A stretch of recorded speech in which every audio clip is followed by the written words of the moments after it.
I mean, Scott and I are very focused on, almost all the marketing we do is focused on driving revenue. We spent this much money on the ads. Yeah. How much product did we sell? Right. And if we can't prove it, we get killed. Right. Yeah. So how do you take the kinds of campaigns that you're talking about doing, the altruistic marketing? Right. How does that help somebody that sells tires or a physician or web hosting?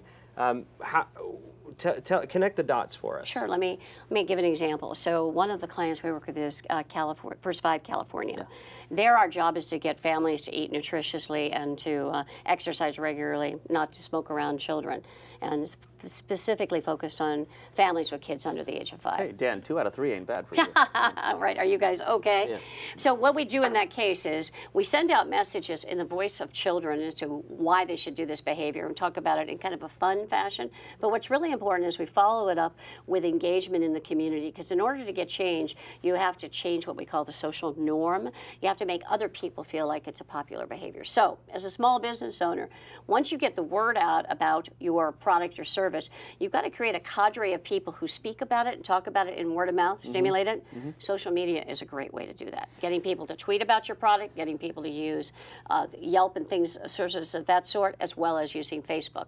Having people friend and then send material out. Now, you want them to be authentic. Yeah. So you've got to reward people for being your friends, which may mean a free sample or an opportunity to get a product before other people get it, so they get the inside track. But there are ways to create this sense of social norm and positive word of mouth on a much smaller scale, but it allows the behavior to be sustained, because you can't afford to advertise over and over and over again. Frequency is critical, like, as you know, in those pivotal times, but you want to get the continuation. So you've worked with government groups or quasi-government groups. I have too, and it's very hard to get sometimes and very hard to maintain, and often not fun. Can you give 20 seconds of advice on how to get, maintain, and do well with the government? You got to work hard at it. You've got to understand the business, and you have to be willing to listen to their issues and their problems and go with the flow.